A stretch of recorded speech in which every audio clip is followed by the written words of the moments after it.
자, 마지막 시간이고요. 실전 종합 문제, 8문제 풀겠습니다. 역시 풀어보니까 문제가 지문이 쉽던가요? 어렵던가요?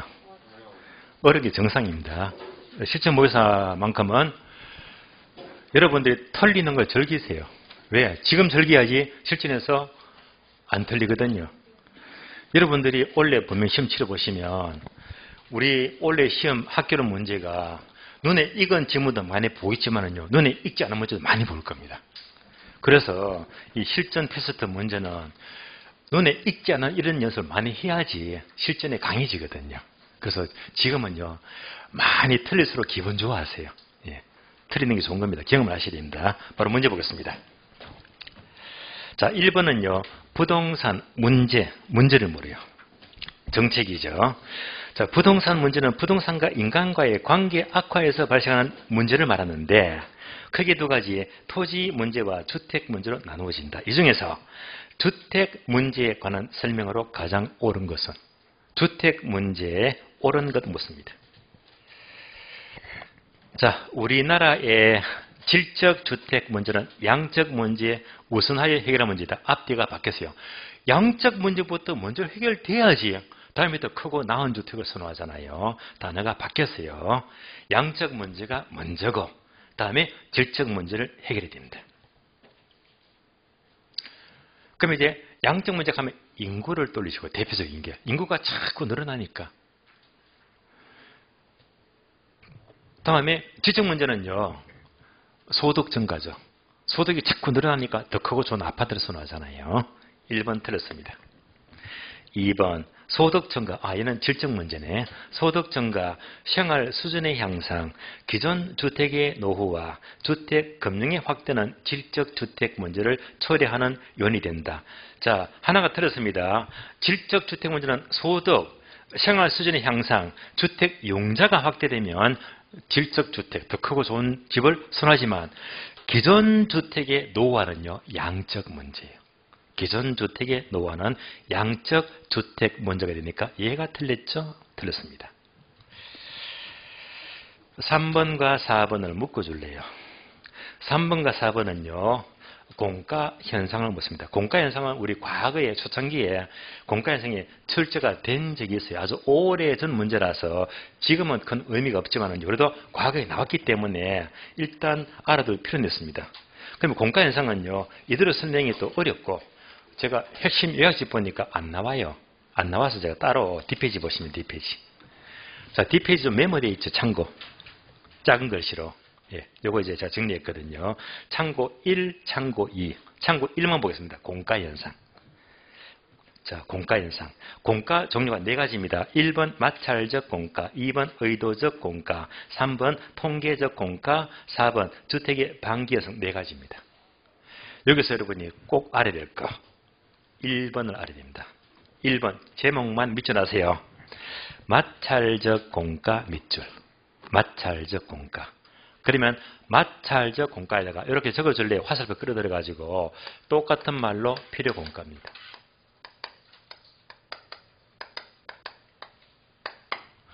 마찰적 공가, 필요 공가 똑같은 말입니다.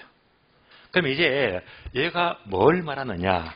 자, 문장 나 있죠. 맨 끝에 보니까 괄호 이사철 찾습니까? 이사철 밑줄. 이사철. 예를 들어 볼게요. 예를 들어 봅니다.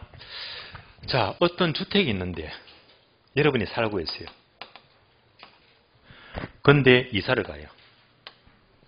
이사 가면 다른 세대가 이사에 들어올 때까지는 빈집이 되죠.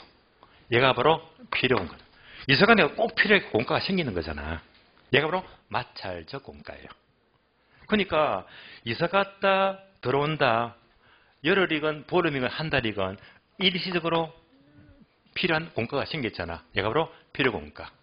주로 선진국은요, 필요공가 연간 3%좀 보겠어요. 무슨 말이죠? 3%는 이사를 가더라. 항상 얘가 생기더라. 만약 3%에서 필요공가가 6%로 커져버린대. 이러면 이사를 많이 가는 겁니까? 적게 가는 겁니까? 배나 많이 가지. 그러니까 필요공가율의 증가는요, 그만큼 여사를 많이 가니까 주택을 많이 샀더라. 얘도 바로 양적 주택 문제가 돼요. 자, 필요 공가 이해하셨죠? 두 번, 2번. 의도적 공가는, 자, 뭡니까? 여가주택. 여가주택. 예를 들어 볼게요. 자, 예를 들면, 강남에 부자가 있어요. 1세대 2주택입니다.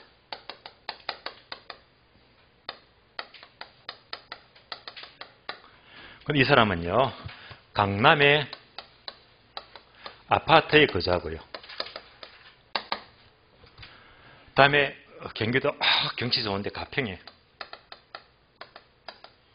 열장을 갖고 있다. 이만한 부자 아니에요? 맞죠? 이때 이제 이런 관계일 때 바로 2번 의도적 공가입니다. 그러면 이제 강남에 아파트 살다가 주말에 별장에 쉬러 갑니다. 쉬러 가니까 요 집이 빈집이 됐지. 별장에 지내다가 또 이제 집에 왔어요. 그럼 또 얘가 또 빈집이 되겠네. 얘가 뭐죠? 의도적 공가. 얘가 주택을 말해요. 따라서 얘가 주택에 가니까 뭐가 생긴다? 의도적으로 공가가 생기더라. 의도적 공가예요. 세 번째, 통계적 공가는요. 주택을 100% 다 지은 게 아니고 통계에서는 3분의 2 이상만 건축하게 되면 통계적으로 완성된 주택으로 보는 거예요. 그럼 그 개만큼 공가가 생기잖아요. 이게 바로 통계적 공가가 되고요. 4번, 주택의 방기 현상. 그로 한문이 어렵죠. 자, 방기 현상이 말이 어렵다면요. 쉬운 말로 방기되었다. 더 쉬운 말로 방치되었다. 방치되었다. 주택을 방치되면 뭐지? 시골에 빈집이 있지. 그러면 시골에 왜 빈집이 생길까요? 여러분들 버스 타고 가다 보면 시골 건너는데 폐가가 보이잖아요. 폐가 보는 건요. 세금이 많다. 쓸모가 없거든요. 그때는 차라리 버리는 게 속 편하잖아요. 그래서 뭔가 여건이 안 맞아서 주택을 포기했다, 버렸다, 방치했다. 주택의 방기 현상, 농촌의 빈집. 이상 네 가지가 공가 현상 네 가지인데, 그러나 이 중에서 필요공가는 여러분들이 먼저 아시겠죠. 필요공가. 자, 그러면 이제 지문 보세요. 다시 문제 올라갑니다. 3번, 4번. 3번. 주택이 사회 경제적으로 쓸모가 적거나 세금 관계 등으로 수익이 맞지 않은 경우에 나타나는 것은 의도적 공가가 아니고 방기 현상. 주택을 포기하죠. 버리잖아요. 방기 현상입니다. 의도적 공가 틀렸고. 4번요. 필요 공가에 대해 증가는 양적 주택 문제인 맞잖아요.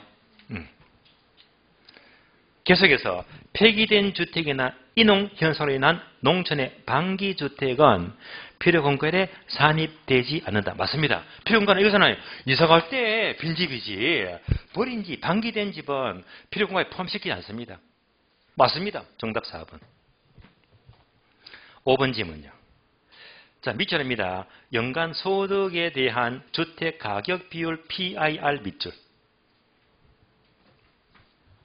PIR.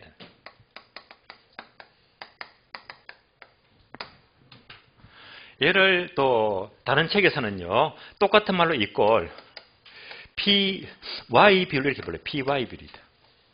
PY 비율이다. 요거 묻는 거잖아요. PIR 또는 PY 비율입니다. 얘도 이제 저희 책에는 안 나와서 제가 따로 설명을 드리는 건데 해석하면 얘는 바로 주택 구입 능력입니다. 아마 얘는 여러분들이 뉴스 통해서 시사용으로서 보거든요. 그럼 이제 볼까요? 얘가 뭐냐? 부모 분자인데요. 부모가 개인의 연간 소득, 연소득입니다. 연소득.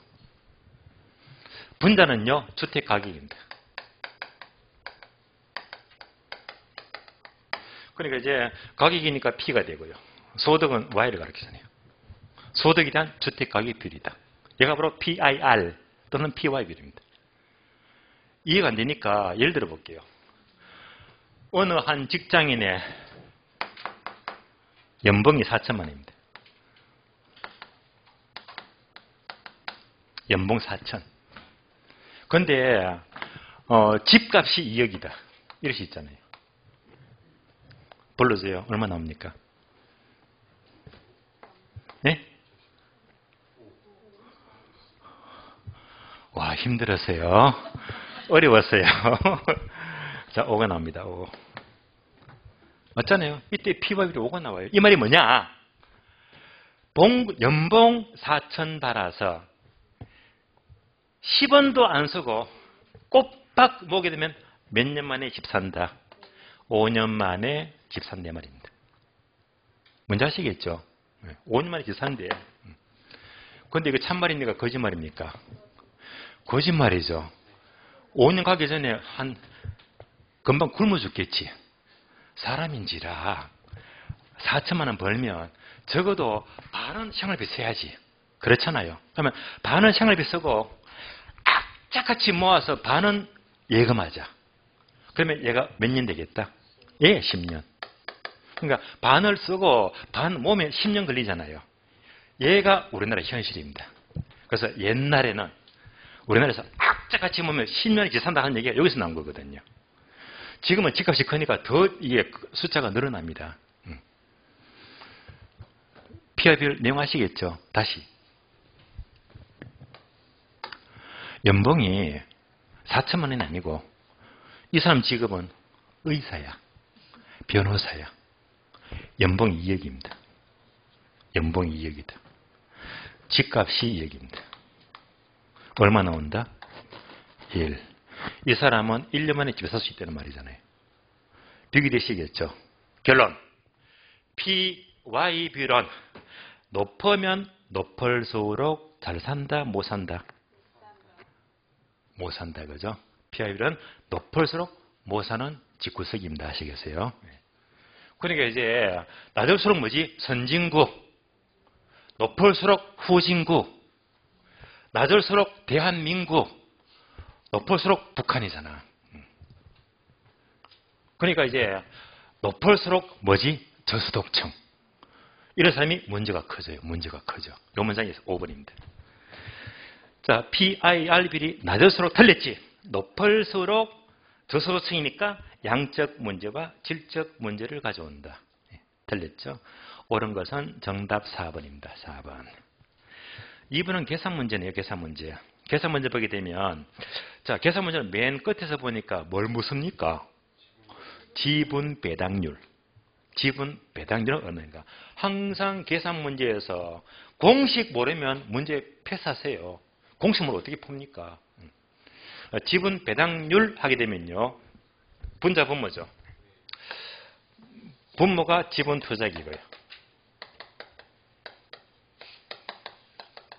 분자가 세전 현금 소지가 돼요. 여기까지가 지분 배당률 공식입니다. 그래서 이제 이것만 찾으면 돼요. 공식 돌렸으니까 바로 문제 보고 적용합니다. 자, 첫 단어 지분 투자가 5천. 바로 나왔네. 지분 투자가 5천이다.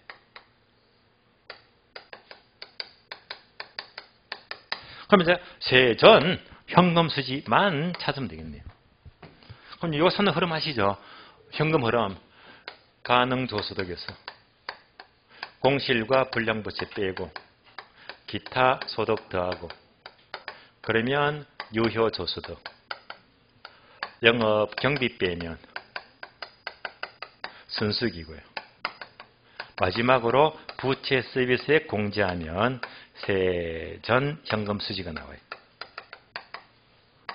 얘만 찾으면 되겠네요. 그럼 이제 문제보 불러줘요. 처음에 가능 얼마? 2천요. 공실 얼마? 300. 기타 소득? 100. 그러면 1800이죠. 경비가 얼마? 800요. 딱딱 떨어지네요. 1000. 부채가 얼마? 500. 세전은 500이 됩니다.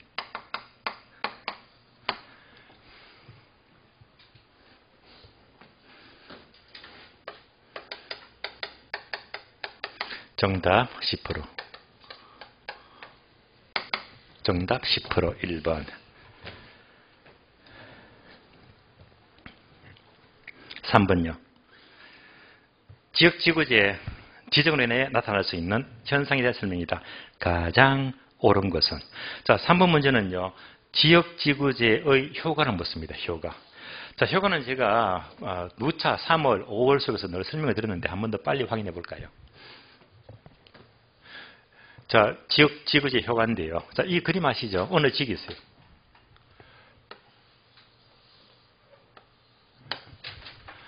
자, 주거지역이 있는데 주거지역에 처음부터 공장을 짓지 말래요. 공해성 공장 못 짓게 합니다. 그럼 이 지역은 점점 쾌적하고 좋은 동네가 돼요. 이때부터 출발합니다. 자, 점점 쾌적하고 좋은 동네가 되면 당연히 수요가 증가하죠. 그러면 가격은 올라갑니다. 상승.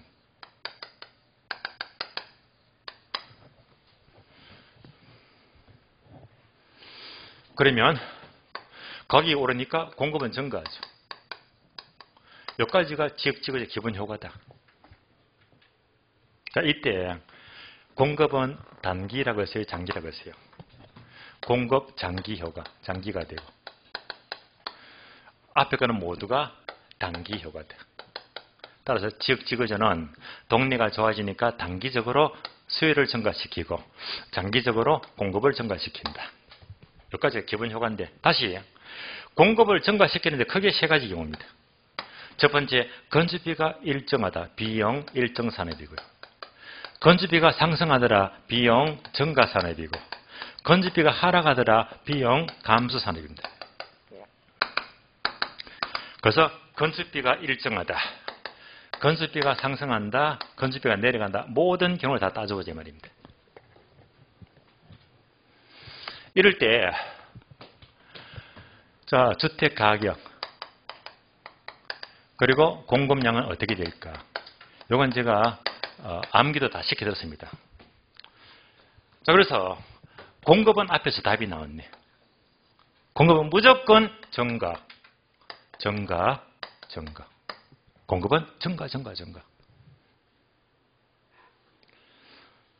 다음에 가격은요. 쉽잖아요. 건축비가 일정하면 가격도 일정하다. 건축비가 상승하면 가격도 상승하고요. 건축비가 하락하면 주택 가격도 하락한다. 그래서 일정, 증가, 감소. 여기까지 묻는 문제가 몇 번? 3번이에요. 3번. 옳은 것은 묻죠. 그러면 3번 문제가요. 과거 기출문제를 제가 한 90% 좀 갖고 왔어요. 90%. 거의 기출문제예요. 기출지문. 1번. 자, 지문 5개인데요. 1번, 2번 묶어주고 1번, 2번. 3, 4, 5번 묶어주고 3, 4, 5번. 뭐냐면요. 1번, 2번은 뭐? 단기. 3, 4, 5번은 뭐? 장기. 요거 묻는 거예요. 자, 1번, 2번 단기죠. 1번 단기 동그라미. 단기에는 수요 증가에 따른 공급 증가로 주택 가치는 상승한다. 자, 집 보세요. 단기는요. 수요 증가와 가격 상승이지 공급은 장기잖아. 그래서 공급 증가 틀렸지. 공급 증가를 빼야 됩니다. 공급 증가를 빼든지 아니면 공급은 불변. 단기에는요. 공급 불변. 공급은 거리가 멀어요. 그래서 단기는 수요 증가, 가격 상승입니다. 틀렸고. 2번. 단기에는 기존 공급자는 기존에 땅 가진 사람은 땅값 오르죠. 가격 상승에 따른 초과이윤을 획득할 수가 없다가 아니고 있다. 이것을 다른 말로 사전적 독점 이렇게 불렀죠. 그래서 사전적 독점일 때 초과이윤을 얻게 됩니다. 틀렸고. 3번 장기 동그라미 장기. 장기적으로 공급자의 초과인이 소멸되고 정상인이 존재할 때까지 공급은 증가한다. 공급 증가 맞습니다. 정답 3번. 옳은 지문 3번. 4번요. 장기에서 비용 일정 산입니다. 일정 동그라미. 집 한번 볼까요? 비용이 일정하면 가격은 일정하고 공급은 증가된다고 묻잖아요. 따라서 비용 일정 산업이면 주택 가치와 공급량은 원래 수준과 같아. 아니죠. 가격은 일정한데요. 공급은 빼야지. 공급은 증가하지. 공급은 무조건 증가. 그래서 공급이 틀렸죠. 공급은 증가합니다. 틀렸고. 5번. 장기에서 비용 증가 산입이다. 증가 동그라미. 짚어볼까요? 비용 증가 산업이면 가격은 오르고 공급도 증가하고 둘 다 오르잖아요. 증가하더라. 그래서 비용 증가 산업이면 가격은 원래보다 높고 맞네요. 주택 공급량은 원래보다 적다가 아니고 많다. 많다. 틀렸습니다. 옳은 것은 정답 3번. 문제 4번요. 화폐 시간적 가치입니다. 다음은 현재 가치와 미래 가치에 대한 설명을 나열해 했다. 옳은 것을 고르면 모두 몇 개인가? 자, 이거 알아야 됩니다. 지금 이 한 문제 푸는 것도 중요하지만 여러분이 시험 맥을 짚어야 돼. 최근 시험은요. 화폐 시장 가치가 계속 안 빠지고 나와. 작년에 2문제 나왔어요. 그래서 최근 시험은 투자에서 화폐 시장 가치가 계속 두드러지고 출제들이 좋아합니다. 여기서 이제 강한 패턴인데 이런 것들을 복잡해서 모르겠어 해버리면 패턴을 못 따라가잖아요. 어려울수록 정리됩니다. 자, 옳은 거 골라볼까요? 기업번 감채 기금계수의 역수는 연금의 내각계수다까지 OX. 맞죠? 저당 상수의 역수는 연금의 현가계수이다 OX. 맞죠? 모두 맞습니다. O입니다. 역수를 물었어요. 니은번 미래가치를 계산하는 공식은 일시불의 내각계수, 연금의 내각계수, 감채 기금계수가 있다 OX. 맞죠? 셋 다 미래가치 맞습니다. O입니다. 디귿번 일시불의 내각계수는 이자율 할인율이 R일 때, 자, N년 후 밑줄, 현재 밑줄. 자, N년 후의 금액이 현재를 묻게 되면요, 일시불의 내각계수 아니고 일시불의 현가계수죠. 따라서 일시불의 내각계수 틀렸고요. 일시불의 현가계수를 묻습니다. X. 리얼번 연금의 내각계수는 자, 밑줄입니다. 매년 이런 식 밑줄. 연금 나왔죠? N년 동안 받게 될 연금을 밑줄입니다. 일시불로 환원 밑줄. 매년 얼마씩 일시불로 환원 달아나면 연금의 내각계수가 아니고 연금의 현가계수. 연금의 현가계수죠. X. 미음번요. N년 후에 얼마를 만들기 위해 밑줄입니다. 만들기 위해 밑줄. 매년 불입한다. 불입 밑줄. 만들기 위해서 불입하면요. 저당 상수가 아니고 감채 기금계수죠. 감채 기금계수. X. 틀렸습니다. 5번요. 5번은요. 계산 문제 묻네요. 계산 문제. 5년 후 1,000만 원은 할인율 이자율이 10%일 때 현재 가치를 계산해 봐야 되겠네요. 이런 계산 문제는요. 쉽게 머릿속에 이런 그림을 그리면 좋아요. 기간이 5년이다. 그러니까 5년 후에 얼마입니까? 1,000만 원. 이것에 뭘 묻죠? 현재 가치. 요거 구하시오. 이때 할인율은 몇 프로다? 10%죠. 요거 묻는 거잖아요. 화폐 시장 가치는 계산 문제는 가능한 빠르게 그림을 그려주면 좋아요. 그럼 이제 바로 얘가 뭡니까? 일시불의 현가계수. 그래서 곱하기 공식 아시죠? 1 플러스 R의 N승분의 1이다. 할인율 몇 프로? 10%. 0.1. 기간 몇 년? 5년. 그럼 정리하면요. 1.1의 5승이죠. 1.1의 5승. 이 말은 바로 1.1의 5승이죠. 이렇게 똑같은 거죠. 그럼 이때 계산은요. 자, 5승은 자, 분수니까 이때는요. 어떻게 합니까? 나누기 1.1을 5번 나누기 하면 되죠. 그래서 나누기 1.1 한 번, 두 번, 세 번, 네 번, 5번 이러면 여기서 정답이 나와요. 요거 계산하면요.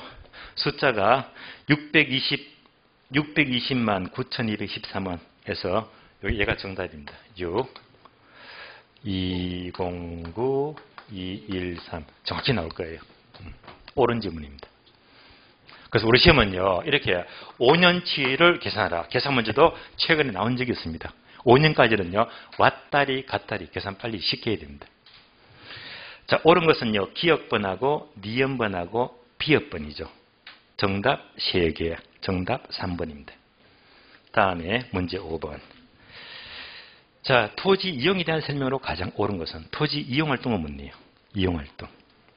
옳은 것은 1번요. 자, 조방 한계가 나왔습니다. 조방 한계. 그러면요, 참고로 이용 활동에서 상세히 또 한번 설명을 드리겠지만 간단히 본다면요, 집약 한계가 있어요.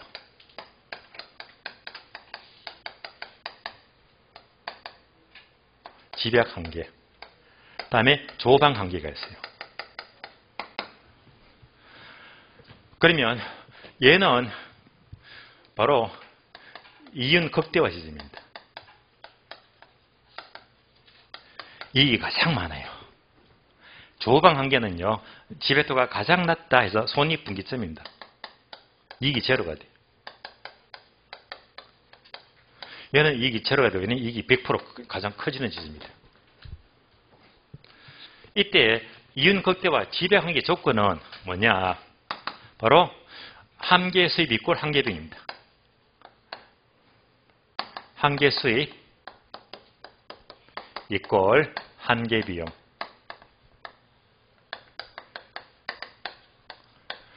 이렇게 양자가 같을 때까지 투입하게 되면 가장 이윤 극대점을 달성합니다.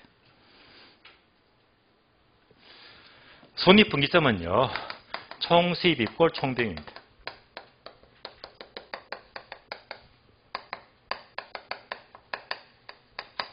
뭐 쉬운 말로 내가 건물을 샀는데 총 5억 주고 샀대.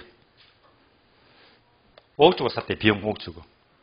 5억 주고 사 5억 주고 팔았대. 남는 거 하나도 없잖아요. 그래서 이윤 극대화의 조건은요, 바로 한계 수입 이꼴 한계 비용입니다. 이거 묻는 지문입니다.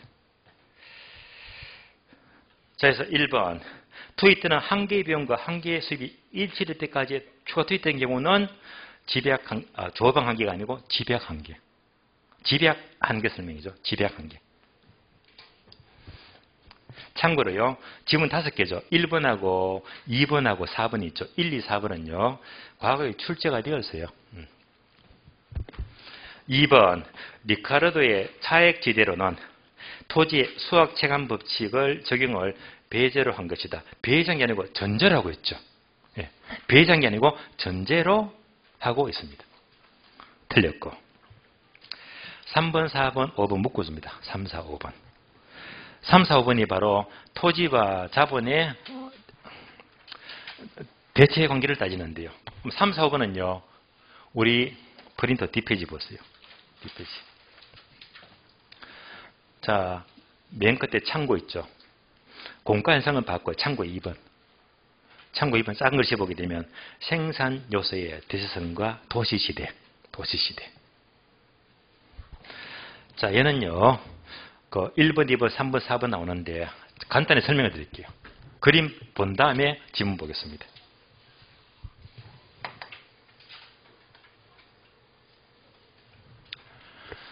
세로축은 자본입니다.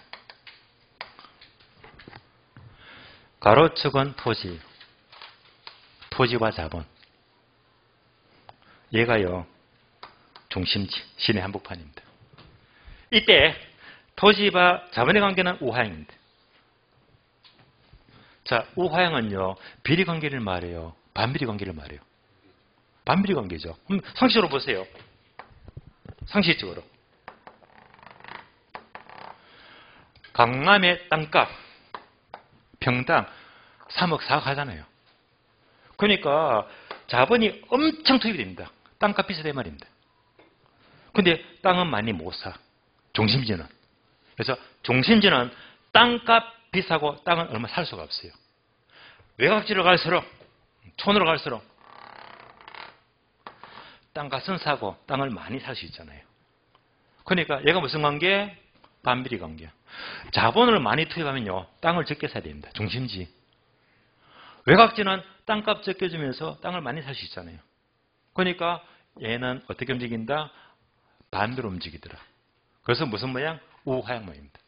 그럼 다시 요즘은요, 중심지 땅값 비싸지. 그러면, 자, 이 말이 뭐냐. 중심지 땅값 비싸죠. 비싼 게 토지와 자본의 결합비율이 높다라고 불러요. 결합 비율이 높다. 토지와 자본의 결합 비율이 높다. 라고 표현하고, 똑같은 말로 토지와 자본의 대체성이 크다. 대체성이 크다. 자, 반복합니다. 중심지 땅값 비싸다 이꼴 토지와 자본의 결합 비율이 높다. 땅 한 평에 몇 억 한다 이 말입니다. 토지와 자본의 대체성이 크다. 이런 말이에요. 외곽지는요, 땅값 싸잖아. 싸니까 다른 말로 토지와 자본의 결합 비율이 낮다. 결합 비율이 낮다. 똑같은 말로 토지와 자본의 대체성이 작다. 한 번 더 응용. 그러면 이제 얘가 중심지 땅값 비싸잖아요. 불러줘요. 1차, 2차, 3차, 몇 차 산업. 예, 3차 산업. 주로 상업 빌딩이 많고 서비스비잖아요. 그러면 외곽지는요. 1차, 2차, 3차, 몇 차 산업. 농사짓죠? 1차 산업입니다. 예를 들면 얘는요. 땅값 비싸니까 목장업일까요? 금융업일까요? 금융업. 얘는요. 목장업이다. 금융업이다. 목장업이다. 따라서 토지와 자본의 대체성은 산업에 따라서 달라지고 있죠. 산업에 따라서. 또 기업에 따라서 달라집니다. 이 문장이 뭐? 바로 참고. 자, 지금부터 밑줄 볼게요. 참고 2를 보시면 토지와 자본의 대체 관계는 1번 우하향 밑줄. 그래 들었잖아. 우하향. 무슨 관계? 반비례 관계. 우하향. 2번이 지문이 계속 나와. 우리 시험에. 2번 지문은 아래 됩니다. 모두 밑줄 하세요.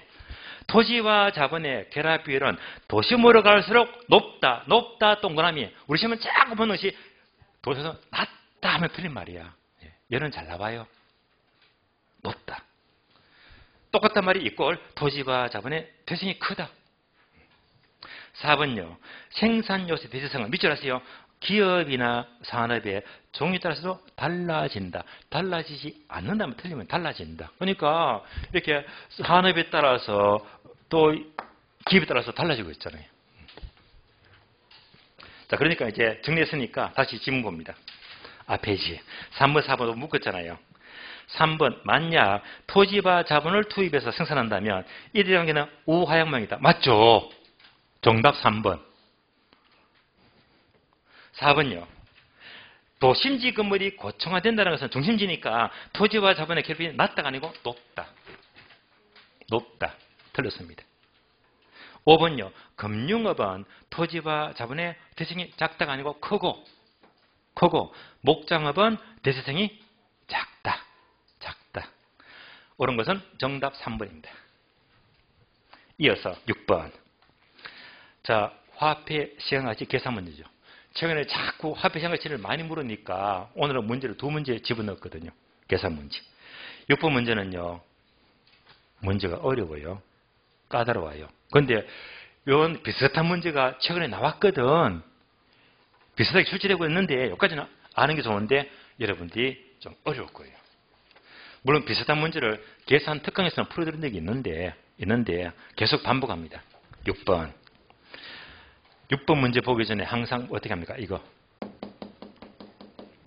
그림을 그려주면서 푸는 게 좋아요. 자, 문제 볼까요? 향후 5년 동안은 매년 1,000만 원씩 들어오고 그 후에 2년 동안은 1억 원씩 들어온대요. 5년은 1,000만 원씩. 그 후에 2년은 1억씩 들어온대요. 이것의 현재 가치를 구하시오. 그림 볼까요? 요거잖아요.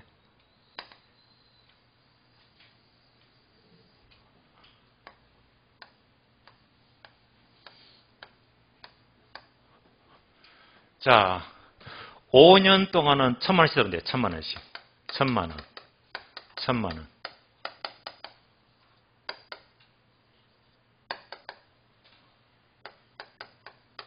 1,000만 원씩 5번 들어오고요. 그 후에 2년 동안은 1억씩 들어온대.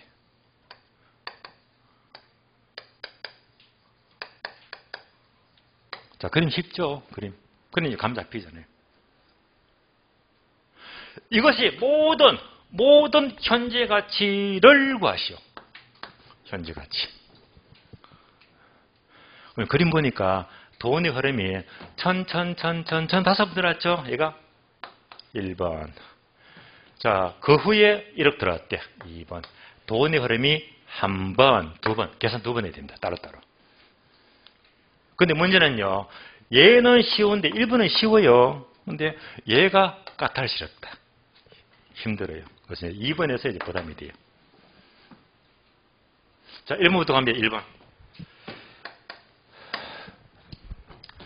천 들어오니까 연금. 매년 1,000만 원씩. 이것이 모든 현재 가치죠. 이렇게. 얘가 뭡니까? 연금의 현재 가치. 그래서 연금의 현가계에서.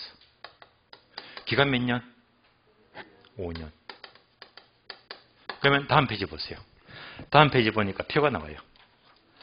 네모 박스 보니까 박스 보게 되면 자, 요거 순위는 할인율은 10%인데 현금세는 매 기간 말에 발생한다. 이때 연금hen가 5년이 3.8, 연금hen가 2년이 1.5, 일시불 현가 5년짜리가 0.6 나왔잖아요. 그럼 보세요. 자, 연금hen가 5년짜리가 얼마? 3.8. 다 풀었습니다. 1,000만 원 곱하기 이거 해주면 돼요. 따라서 1,000만 원 곱하기 연금hen가 5년이니까 얼마? 3.8 곱해주면 돼요. 계산기가 필요 없어요. 하면 되겠지. 얘는 얼마가 된다? 3.8만 원이죠. 그래서 이것의 현재 가치는 3.8원인데 1번은 쉬워요. 2번이 까다로워요. 2번. 자, 2번을 잘 따라오세요. 2번에서 전부 다 헷갈려 하시더라고. 2번은요. 1번은 풀었으니까 지울게요. 지웁니다.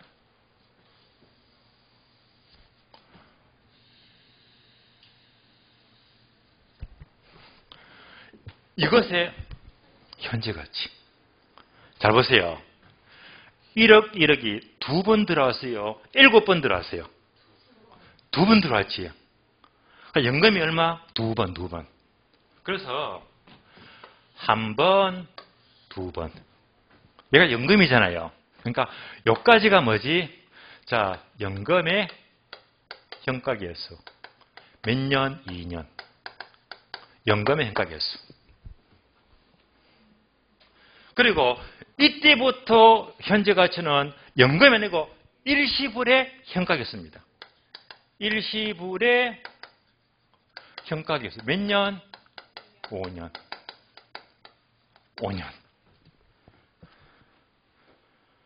그래서 총 7년인데 1억은 연금hen가 2년. 나머지 5년은 일시불의 현가계수. 그러면 박스 5 불러줘요. 연금hen가 2년짜리가 얼마? 1.5. 일시불 현가 5년짜리가 얼마? 0.9요. 예. 6입니까? 0.6. 그럼 이제 여기로 곱해주면 돼요. 결론 1억 곱하기 2년은 연금hen가 2년 1.5입니다. 나머지 5년은요. 일시불 현가 5년이니까 0.6.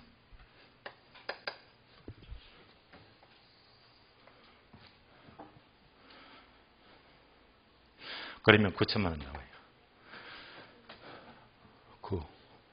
9천 나올 겁니다. 9천.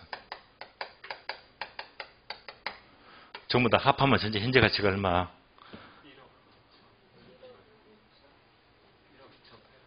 1억 2,800이죠. 합하니까 1억 2,800만 원. 정답 1억 2,800. 1억 2,800. 정답 2번. 2번이죠, 2번. 7번요. 7번은요. 부동산 금융에서요. 변동금리를 뭐예요? 변동금리. 금융에서 금리 변동 또는 채무 불이행으로 생기는 대출자의 위험 부담이 커지면 그만큼 금리가 높아진다. 여기까지가 뭐죠? 변동금리. 변동금리에 대한 설명으로서 옳은 것은 1번은 지문 자주 나와요. 자주. 대출 시점에서 본다면 초기를 말해요. 초기에는요. 변동금리가 고정금리보다 높아요? 낮아요? 변동금리가 고정금리보다 높다가 아니고 낮다. 틀렸죠. 2번. 변동금리는 조정기간이 길수록 대출자가 좋아합니까? 싫어합니까? 싫어하죠. 그러니까 대출자의 위험부담은 높아진다. 맞네요. 정답 2번. 3번요. 인플레가 발생하면 일반적으로 대출자는 고정금리가 변동금리보다 유리하다. 단어가 바뀌었죠. 변동금리가 고정금리보다 유리하죠. 단어가 바뀌었네요. 인플레가 발생하면 은행은요. 변동금리가 고정금리보다 유리합니다. 바뀐 단어 X. 4번 질문요. 변동금리 대출에서 금리 인상의 상한선이 설정이 되었다.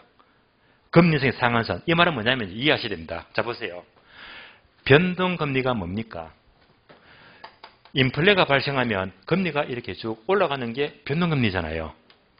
요즘 금리 계속 올라가고 있잖아. 심각하잖아요. 그런데 이것도 가능하죠. 경제가 걷잡을 수가 없어.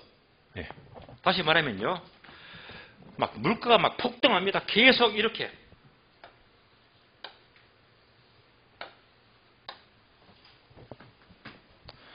천천히 금리 올라가는 게 아니고 막 걷잡을 수가 없어요. 옛날에 우리나라가 97년도에 IMF가 터져버렸잖아. 금리 크게 올라갔잖아요. 그 상황 한번 생각해 보세요. 이러면 국가가 위기에 빠져요. 금리가 너무 올라가잖아. 이럴 때는 정부가 단속합니다. 규제해요. 야, 이거 안 된다. 선 딱 꺼버립니다. 그러니까 금리 인상의 상한선입니다. 이까지 선 딱 꺼버리고 이 이상 올리면 안 돼. 나라가 힘들어. 위기가 와. 요 문장이 몇 번? 4번입니다. 금리 인상의 상한선. 상한선 꺼버렸잖아. 그럼 이걸 묻는 거거든요. 그러면 상한선 선 꺼버리면요. 이 상황에서는 은행은 이상 금리를 올린다, 못 올린다? 못 올리잖아요. 못 올리니까 은행은 어떻게 합니까? 여기서 못 올리니까 이쯤 오면요. 어차피 여기서 못 올릴 거 여기서 좀 더 미리 올려버리죠. 미리 여기서 금리를 더 올려버립니다. 왜? 여기서 못 올릴 거니까. 그래서 상한선 꺼버리면 이미 이전부터 금리가 더 올라가 버립니다. 따라서 상한선이 설정이 되면 일반적으로 대출금리가 낮아진다가 아니고 높아진다. 틀렸죠. 5번요. 점정 상한 대출은 최정식 상한이죠. 최정식 상한은 원리금 균등 대출보다 대출금리가 높을까요? 낮을까요? 높아요. 은행이 편리를 많이 봐주기 때문에 금리가 높은 것이 일반적입니다. 금리가 높다. X. 옳은 것은 정답 2번. 마지막 문제 봅니다.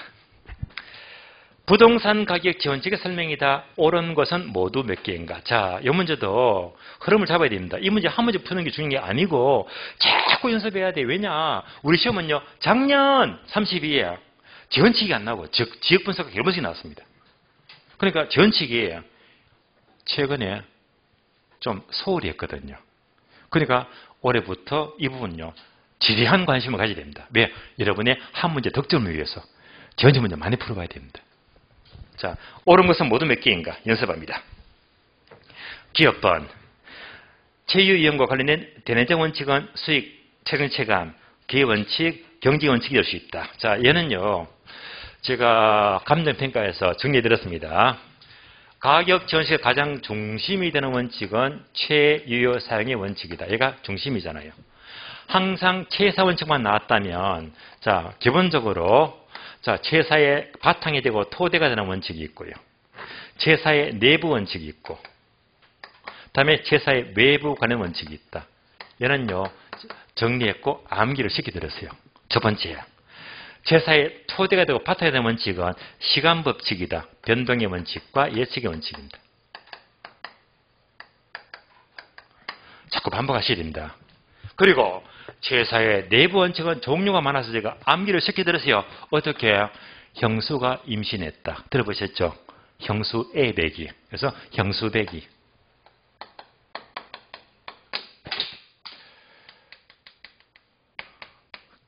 형수 애배기. 애만 싹 빼고 형수배기 네 가지입니다. 형수배기 내부 원칙입니다. 그래서 균형의 원칙입니다. 그 다음에 수익, 최정 체감의 원칙입니다. 수익, 최정 체감의 원칙입니다. 그 다음에 배, 수익 배분의 원칙입니다. 기 원칙입니다. 형수배기 네 가지가 내부 원칙입니다. 다음에 외부 원칙은 두 가지인데요. 경쟁의 원칙과 적합의 원칙입니다. 그러니까 이제 결국 최사와 관계된 원칙은 내부 원칙이 복잡한데 형수배기만 정리하게 되면 나머지는 수월합니다. 자꾸 들으시면 쉽게 정리가 돼요. 요거 묻는 것이 몇 번? 기억번. 따라서 최선에 간접된 대내적 원칙은 형수배기. 그래서 수익 책임자 원칙 맞죠. 기회 원칙 맞잖아요. 경쟁의 원칙이 요거 틀렸지. 경쟁의 원칙은 외부 원칙입니다. 경쟁의 원칙이 틀렸습니다. 니은번 지문에다가 별표하세요. 한 개. 빈줄 되게 잘 나와요. 되게. 예. 여러분 지문 한 문제 푸는 중에 아니고 이런 지문 나설 적에 백발백중 맞춰야 됩니다. 그러면 자 니은번은 뭐냐? 또 제가 계속 암기도 시켜드렸고 강조했습니다. 다시 말하면요. 균형의 원칙입니다. 균형의 원칙에 어긋나게 되면 가치가 떨어지죠. 바로 기능적 감가가 돼요.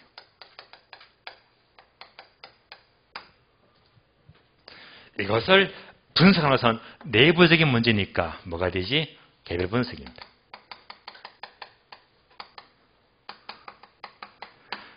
얘는요. 이렇게 저렇게 이렇게 마구 바꿔서 묻거든요. 그래서 제가 분명히 암기를 시켜드렸다. 균형의 원칙, 기억, 기능적 감가, 기억, 개별 분석, 기억, 성기억시다. 기. 다음에 적합의 원칙에 어긋나면 감가가 생기죠. 경제적 감가가 돼요. 경제적 감가. 이것을 분석하는 것은 외부 환경이죠. 적합은. 외부 환경이니까 지역 분석입니다. 여기다 왔다리 갔다리 엄청 잘 나와요. 암기시켜드렸죠. 적합의 원칙, 지역, 경제적 감가, 지역, 지역 분석, 지역이다 해서 지역, GGG. 그래서 적합의 원칙, 경제적 감가, 지역 분석, GGG. 바로 떨어집니다. 그러면 자, 니 한번 질문 볼게요. 균형의 원칙은 기억. 물리적 감가 틀렸네. 무슨 감가? 기능적 감가 틀렸고. 두 번째 줄 적합의 원칙은 GGG. 경제적 감가 뒤에 건 맞죠? 앞에 깨뜨렸습니다. 균형의 원칙은 기능적 감가예요. X. 디귿번. 초과 설비 문제는 균형직과 관계된다. 예를 들어 볼까요? 초과 설비. 자, 여러분들이 5층 건물 옥상 가봤죠? 옥상 가니까 건축법상 물탱크 지어야 되겠지. 물탱크가 몇 개 있어요? 한 개 있죠. 근데 옥상에 한 개 있어야 될 물탱크가 5개나 있네. 옥상에서 물탱크 장사합니까? 얘가 뭡니까? 디귿번 초과 설비. 너무 많잖아요. 그럼 다시 그림 보니까 너무 많아. 초과 설비에. 얘가 뭐지? 건물과 균형에 안 맞다. 그래서 균형의 원칙과 관계된다. 맞습니다. 추가 투자 문제는 기원칙과 관계된다. 이것도 맞죠. 그래서 디귿번은 5. 리얼번. 최사원칙과 수익 책임체감 원칙을 한데 묶으면 토지 공간의 입체 이용 개념이 성립한다. 요 말은 뭐냐면 이겁니다. 토지가 있어요. 얘는 뭐지? 낮이. 그물은 짓잖아요. 낮이는 뭐지? 용도의 다양성입니다. 용도가 다양하면 최유효사용. 그러니까 낮이 하게 되면 용도가 다양하다 최유사용입니다. 다시 건물 짓자. 자, 상가 건물 지어요. 1층 짓고 2층 짓고 3층 짓고 자꾸 지어요. 자, 서울시 외곽지 같으면 주로 5층 건물이 많잖아. 5층 건물이. 1층 지으니까 임대가 되네요. 더 지어야지. 2층 짓자. 또 임대가 돼. 또 짓고 자꾸 짓자. 5층까지 지을 때까지는 수익은 최정합니다. 최정이에요. 만약 6층 짓고 7층 더 지으면 임대가 안 돼. 공실이 생겨. 이때부터는 수익이 체감합니다.